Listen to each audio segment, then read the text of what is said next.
Bharatiya Janata party लगातार 365 दिन चाहे चुनाव रहे चाहे ना रहे, बूथ से लेकर के माने कह सकते हैं पंचायत से पार्लियामेंट की तैयारी होती है।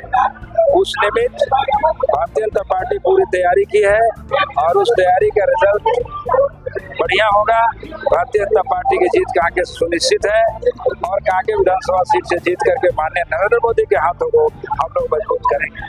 अभी का सहयोगी वोट डाल रहे हैं। देखिए, वोट डालने वाले की मुद्दाएं क्या है नहीं है उस विषय पर मुझे कुछ कहना नहीं है। मैं जो काम किया हूँ उस काम पर किसी प्रकार की कोई टिप्पणी नहीं है, ना ही कोई उसमें क्रिटिसाइज कर सकता है। पूर्व विधायक भी आपके साथ है, तो पूर्व विधायक जी का पूरे सहयोग है हमारे साथ। काम रहा उनका कैसा काम रहा, क्या काम? निश्चित रूप से अच्छा काम है, तभी तो भारतीय जनता पार्टी कार्यकर्ताओं को सम्मान देती है। क्या मुद्दे रहेंगे, इन मुद्दों को लेकर जाएंगे? देखिए, जनता के बीच में हम लोग बहुत से ऐसे मुद्दे हैं जो शहर के दृष्टिकोण से अगर कहेंगे तो यहाँ की सीवरेज सिस्टम है, ग्रामीण क्षेत्र में कहेंगे तो पानी बिजली की समस्या है, शिक्षा स्वास्थ्य की समस्या है, एग्रीकल्चर की समस्या है, किसान काफी उपज होती है उसके कोल्ड स्टोरेज के अभाव में बहुत सारे चीजों को वहीं मेहनत नहीं करते हैं और वहाँ पर उसको छोड़ देते हैं क्योंकि उसमें पैसा नहीं मिलता है ज्यादा। इसलिए हम उन सारी चीजों को लेकर के जाएंगे। कपिल साहब, इस बार आपके सामने कहीं ना कहीं चुनौती है, चुनौती को किस रूप में देख रहे हैं? हम निश्चित देखिए, चुनौती को हम जनता के बीच में ले जाएंगे और जनता उसको जवाब देगी। क्या लग रहा है कि सीट निकाल लीजिएगा? निश्चित रूप से भारतीय जनता पार्टी की जीत होगी। भारतीय जनता पार्टी की तो जीत होगी पूरे देश भर में, आपकी अपनी जीत को लेकर के क्या? निश्चित रूप से हम आश्वस्त हैं अपने जीत के लिए। जनता काफी नाराज भी है इस बार। नहीं, ऐसी कोई बात नहीं है। वो व्यक्तिगत नाराज किसी की भी हो सकती है, लेकिन पार्टी हित में किसी की कोई नाराजगी नहीं है, सब एक साथ है। विधानसभा क्षेत्र के प्रत्याशी जीतू चरण राम जी है। वो आपको दिख रही है, हमको नहीं दिख रही।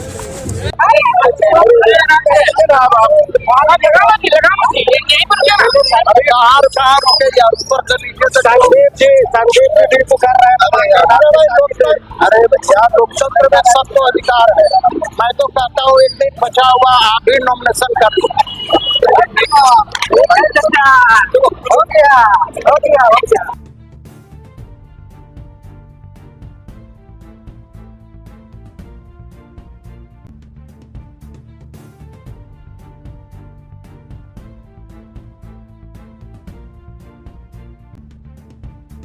ये जनता की इच्छा थी और मैंने जनता की इच्छा का पालन किया है। जनता 28 वर्षों से एक व्यक्ति का जो यहाँ पर अधिकार चल रहा था वो चाहती थी कि परिवर्तन हो और मैं इसी परिवर्तन के लिए आज उनके समक्ष जो है उनका नेतृत्व करने के लिए सामने आया। आपकी पार्टी के सीपी सिंह और चुनावी मैदान जी देखिए, व्यक्ति विशेष से कोई लेना देना नहीं है। यहाँ जनता की समस्या 28 वर्षों में जो समाधान होना चाहिए था वो समाधान नहीं हो पाया और जनता परिवर्तन चाहती थी।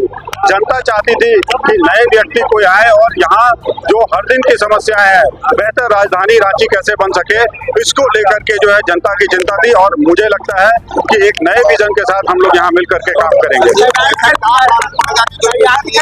बहुत अच्छी तैयारी है और तैयारी मैं नहीं, जनता तैयार है।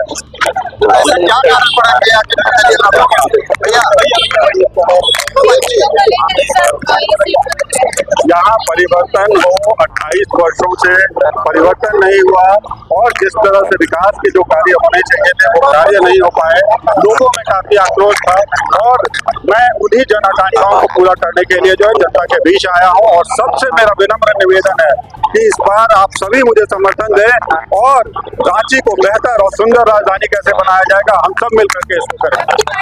क्या बात है जो आपकी दूसरी पार्टी से आपकी पार्टी को अलग बनाती है?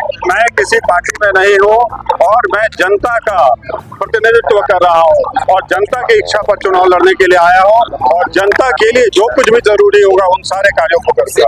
नामांकन के साथ ही यही सोच है कि इस बार परिवर्तन करना है, झारखंड में कमल खिलाना है और बॉर्डर में डबल इंजन की सरकार बनाना है। तभी हमारे आदिवासियों के मूल होगा, तभी यहाँ तभी झारखंड अलग होगा, हमें बचेगा। कोशिश में तो पिछली बार 5,000 कम था, लेकिन इस बार तो मैं 50,000 वोट से जीतने की कोशिश करूंगी, क्योंकि जनता का पूरा भरोसा है मुझ पर और हमारी पार्टी पर, महागठबंधन पर, और जनता चाहती है कि बदलाव हो। क्योंकि पिछले 30 साल तक उन्होंने यहाँ पर जो जनप्रतिनिधि हैं उन पर भरोसा किया था। 30 साल बहुत बड़ा टाइम होता है इस शहर को सुंदर बनाने का, लेकिन दिनों दिन आप देखेंगे कि कैसे बारिश में शहर की क्या स्थिति होती है, नाली गली कचरा गंदगी मच्छर, इस तरह से एक राजधानी नहीं होता। हमें राजधानी को राजधानी बनाना है और एक मेट्रो सिटी के रूप में इसे हम लोग देखना चाहते हैं, जनता भी देखना चाहती है। मेरा एजेंडा यही है कि जनता को तमाम समस्याओं से निजात दिलाना, उनको एक अच्छे शहर का सुख देना, ताकि उनकी जिंदगी आराम से गुजरे। और अभी फ्लाईओवर माननीय हेमंत सोरेन जी ने दिया है रांची को, इतने कम समय में हम लोग चाहेंगे कि और भी ऐसी चीजें लगातार बने। और यहाँ जो एजुकेशन के लिए जो संस्थाएं हैं, जिस तरह के यहाँ पे सरकारी भवन वगैरह हैं और बहुत सारी चीजें हैं जो काम अधूरा पड़ा हुआ है, उन्हें पूरा करना है। और कला साहित्य संस्कृति शिक्षा से लेकर तमाम क्षेत्रों में काम करना है, क्योंकि मुझे अनुभव है। मैं खुद एक साहित्यकार हूँ, मैं खुद एक संस्कृति कर्मी हूँ, मैं एक विमेंस कमीशन की चेयरपर्सन रह चुकी हूँ, इसलिए महिलाओं के लिए क्या अच्छा है बुरा है मुझे वो भी पता है। मैं एक सोशियोलॉजिस्ट हूँ, क्योंकि सोशियोलॉजी से ही है, मैं PhD सब मैंने किया है, तो अलग अलग फील्ड का मुझे बहुत नॉलेज है। पॉलिटिशियन तो हूँ ही, और मुझे अनुभव है, क्योंकि देश विदेश में विभिन्न बड़े बड़े कार्यक्रमों में जाने का अवसर मिला, बहुत कुछ सीखा, बहुत कुछ जाना, तो वो सब कुछ मैं लाकर अपने शहर को अच्छा शहर बनाना चाहती हूँ। धन्यवाद। मैं जनता से बस अपील करती हूँ कि आप लोग एक बार हम पर भरोसा करिए, हमारी पार्टी और महागठबंधन पर भरोसा कीजिए, मौका दीजिए। 13 तारीख को सुबह सुबह निकल कर आप लोग वोट कीजिए, ताकि मैं आऊँ और आपकी सेवा कर सकूं। कुछ आपके गठबंधन का लोग नाराज, मैं देखिए, इसमें नाराजगी नहीं होती है। एक ही परिवार में अगर 4 भाइयों को कुछ चाहिए होता है तो आपस में बातचीत करके उसमें रास्ता निकालते हैं। तो ये सब के लिए हमारे आला कमान लोग हैं, वो लोग ये देख रहे हैं, सब नाराजगी दूर हो जाएगी। Thank you. हमारे नेता को मरवाने की कोशिश की, तोड़ने का कोशिश किया, गुंडे बाहर से आए, पूंजीपति उद्योगपति यहाँ बैठा, लेकिन लोग घबराए नहीं, लड़ते रहे।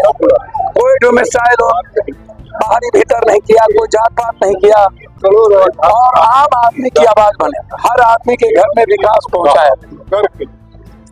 केंद्र ने सौतेलेपन का व्यवहार 5 साल किया, झारखंड की संस्कृति पर हमला किया, तहजीब पर हमला किया, विचारधारा पर हमला किया। आप समझिए, मैं आपको आज बता रहा हूँ। तो ऐसी परिस्थितियों में यदि कोई लोह पुरुष की तरह खड़ा है, जिसके भीतर तिलका माझी का कैरेक्टर और भगत सिंह की तरह खड़ा है, तो उसका नाम है हेमंत सोरेन। और उस विचारधारा का समर्थन किसी का मिल रहा है देश में, तो है राहुल गांधी। तो राहुल गांधी से बड़ी आवाज कोई नहीं। आज नॉमिनेशन हमने नहीं किया सर, आज महुआ मैडम का नॉमिनेशन था। मैं यहाँ पर उपस्थित हुआ महुआ मैडम के साथ में, ताकि आने वाले दिनों में हमारी महुआ मैम यहाँ से जीते, यहाँ की विधायक बने और बेहतर तरीके से हमारे इस रांची को दिशा दे सके। विकास रांची हमारा कहलाए, एक विकसित रांची कहलाए, तो हम ये चाहते हैं, इसलिए आज हम यहाँ आए। पुराना घर वापसी है, घर तो घर ही होता है, और आपका प्रतिद्वंदी भी वही है, क्या कहेंगे, कैसी तैयारी? बिल्कुल प्रतिद्वंदी कोई मायने नहीं रखता है सर। जब जनता चाहती है, जिसे चाहती है उठाना चाहती है, जिसे गिराना चाहती है जैसे सदन भेजना है, वो माइंड सेट कर चुकी होती है, और जिसे घर में बिठाना है उसका भी माइंड सेट उनके पास तैयार है। तो इसलिए जनता के हाथों सब कुछ है, आने वाले दिनों में ये दिखेगा। तो दिल्ली की हवा जो है अभी बातों की ओर, हम ये नहीं कह सर, जनता चाहे जिसकी ओर, वो जनता डिसाइड करती है।